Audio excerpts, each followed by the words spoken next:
So Samsung's Galaxy S20 and S20 Plus have finally officially launched after months of leaks and speculation, and at a quick glance they don't really appear to be that much different to last year's S10 and S10 Plus, besides a couple of Note 10 style design touches. But I had a sneaky play with the Galaxy S20 and the S20 Plus at a special Samsung pre-brief ahead of the launch event, and there is actually quite a lot of change packed into these handsets, some good and some not quite so good. So here is a hands-on run through some of the specs and features to see what has changed for these fresh 2020 Samsung blowers. And for more on the latest and greatest tech, please do poke subscribe and ding that notifications bell. Cheers! So let's start with design, and the Galaxy S20 and S20 Plus sport a glass finish just like last year's models, although you also now get a similar prism design to the Galaxy A51 and A71, which basically vomits out a rainbow of colour whenever light bounces off that glossy surfacing. It's quite an attractive bit of flair if that's your thing. As for the dimensions, well, the screen size has increased a wee bit over last year's flagship, so the Galaxy S20 is a 6.2 incher versus the 6.1 inch S10,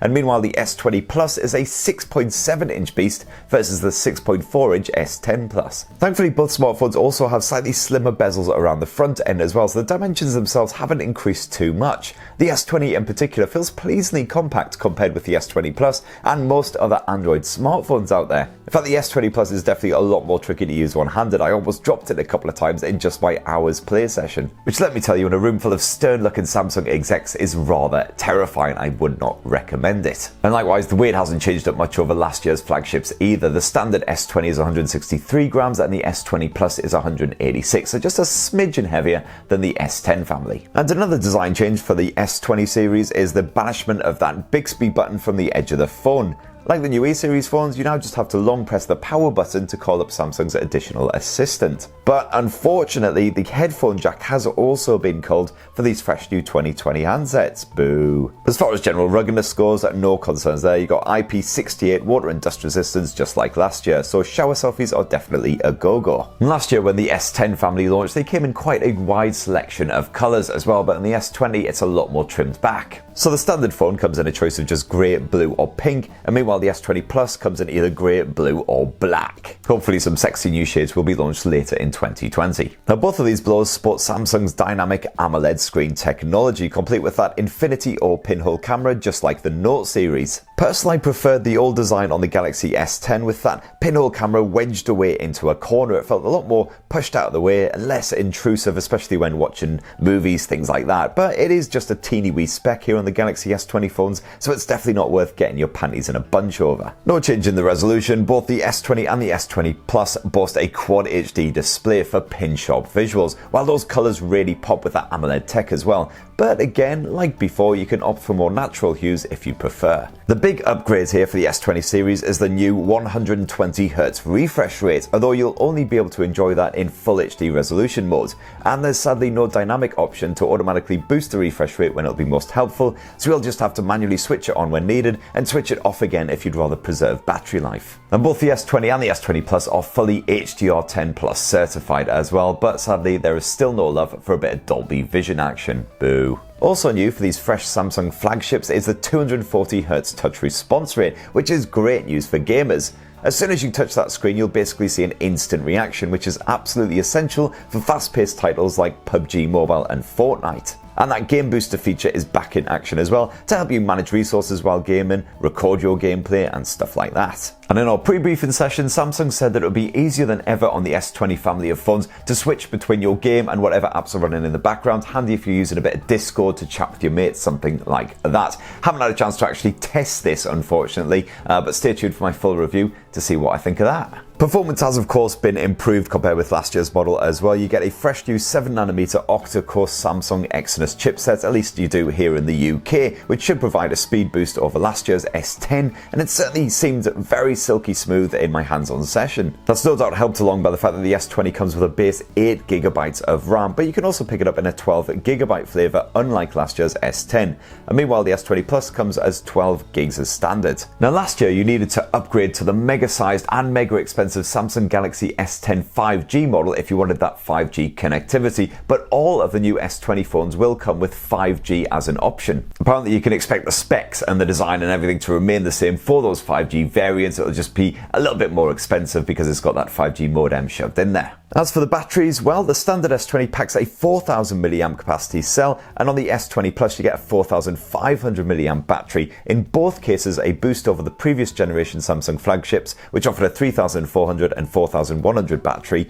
You get the same fast wireless charging 2.0 tech from Samsung in both of these S20 blowers, so basically the same as what you got in the S10, working at 15 watts, not particularly impressive compared with a lot of the competition, but you do at least get 15 watt wireless Qi charging as well. And you do of course get that wireless power share as well, which is handy if you've got, for instance, the Samsung Galaxy Buds or the new Buds Plus, which they just launched at the same time as the S20. If you're running low on power on those, just shove them on the back of your S20, get that wireless power share on the go, and it'll charge up your buds on the go. You get less options than the previous generation when it comes to the storage here as well. The standard S20 just comes with 128 gigs of storage. That's your only option. The S20 Plus, you can pick it up with 128 gigs, but you can also upgrade to a 512 gigabyte version if you're going to be shooting a lot of 8K video. Of course, that'll cost you a bit more cash, and the good news is that both the S20 and the S20 Plus support micro SD memory cards up to 1TB Bananarama. As for the software side of things, well, unsurprisingly, it's Samsung's One UI launcher version 2.0, the latest version of course, slathered all over Android 10. Of course, right now those older S10 smartphones are getting an over-the-air update to the fresh new Android 10 complete with One UI launcher version 2 as well. So if you've got that older model, don't worry, you'll basically have the same software experience as the fresh new S20 phones. And if you want to know what to expect, I've done a full tips and tricks guide for One UI launcher version 2 as well, so go check that out for some of my favorite bits. There's no real change on the security front either. You once again have an ultrasonic fingerprint sensor built into that display here on the S20 and the S20 Plus, and that's complemented by the likes of face recognition. Now, the optics have been a major focus point for Samsung and these new Galaxy S20 smartphones as the Korean giant looks to try and fight back and really compete with rivals such as Huawei as far as the camera technology goes. So both the S20 and the S20 Plus sport a 12 megapixel primary lens with f1.8 aperture, no more of that dual aperture tech stuff, and you get built-in optical image stabilization on that lens too. This is backed by a 12 megapixel ultra-wide angle lens f2.2, and the biggest real change over the previous generation is a 64 megapixel telephoto camera offering improved 3x optical zoom chops.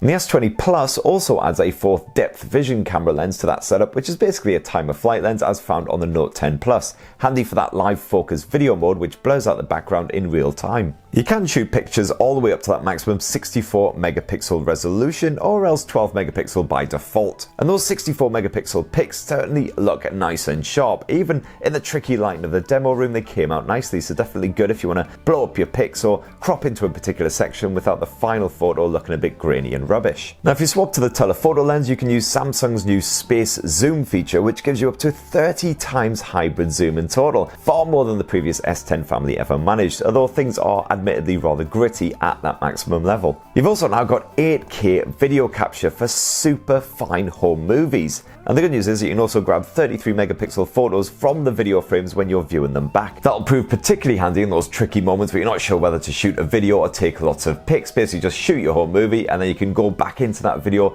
and take your photos directly out of it. Great stuff. There's also a new single take mode on board the S20 family as well, which uses all of those cameras at once to capture a bunch of video clips and photos, which are then gathered together so you can choose your favorite bits to keep and then just bin the rest. When you're shooting video, there's now a full-on pro mode as well, so you can change the likes of the aperture and everything before you shoot, and then fiddle around with the manual focus and the white balance while you're actually recording. Definitely good if you want a very specific kind of shot, although it's still not quite as advanced as the Cinema Pro mode, which you'll find on Sony's Xperia 1 and Xperia 5. You've also got an improved super steady mode with even smoother results compared with the older S10 series, so that should be great when moving at pace, especially given the solid results from that original version. And last up, there is a new night hyperlapse mode as well for capturing those sexy looking clips of car headlights streaking across a cityscape. And of course we can't forget the selfie cam, and both the Galaxy S20 and the S20 Plus serve up a 10 megapixel selfie shooter, just like last year's Samsung's, although the Plus has ditched the depth sensor, so the pinhole notch isn't quite as intrusive. And that right there is my full early hands-on impressions of the Galaxy S20 and the S20 Plus flagship phones.